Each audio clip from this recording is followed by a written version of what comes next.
नमस्कार शेतकरी बंधूंनो, मी बापू बिडकर आणि मराठी दरबार या आपल्या यूट्यूब चॅनलमध्ये आपले मनापासून स्वागत आहे. तर बघा, प्रधानमंत्री फसल विमा योजना जी काय योजना होती त्याची जी काय अंतिम मुदत होती ती 31 जुलै 2026 होती. आता याच्यामध्ये बऱ्याच शेतकऱ्यांनी याकडे पाठ देखील फिरवलेला आपल्याला दिसत आहे. आता याचं कारण देखील तसंच आहे. कारण या ठिकाणी शेतकऱ्यांचा असा गैरसमज झाला आहे की फक्त याचा कंपन्यांनाच जास्त फायदा होतोय आणि हे त्यांचं अतिशय खरं देखील आहे. कारण आता आमच्याच भागात पाहिलं तर उडीद आणि कांदा या पिकाचं सर्वात जास्त क्षेत्र आहे. बाजरीचं क्वचित कुठेतरी बाजरीचं क्षेत्र आहे.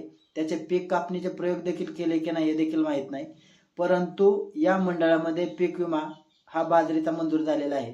म्हणजे ज्या ठिकाणी 90% उत्पादन हे उडीद आणि कांद्याचं होत असेल त्या ठिकाणी जर बाजरीचा पीक विमा मंजूर केला तर हे देखील एक कंपनी दार्जिनं धोरण आहे काय अशी देखील जी काही शंका आहे ती शेतकऱ्यांना येत आहे.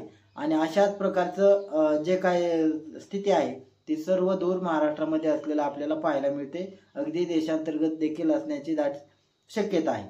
आता याच्यामध्ये आपण पाहिलं तर याची मुदत जी काय होती ती 31 जुलै 2026 ही होती. परंतु बऱ्याच शेतकरी पीक विमा शेवटच्या काही क्षणी भरायला जात असतात. अशा शेतकऱ्यांची मोठी निराशा झालेली दिसून येत आहे.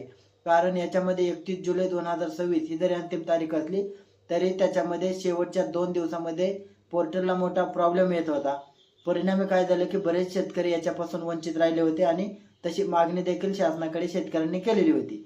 मग शासनानेही शेतकऱ्यांच्या मागणीचा विचार करून 10 ऑगस्ट 2026 ही पीक विमा भरण्याची म्हणजे तुम्हाला अर्ज करण्याची अंतिम मुदत दिलेली आहे.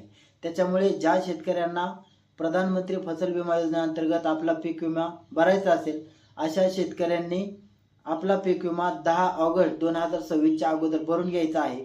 आणि एक लक्षात ठेवा, ज्या वेळेस तुम्ही पीक विमा भरता त्यावेळेस ई पीक पाहणी देखील करणं हे आता बंधनकारक करण्यात आलेलं आहे.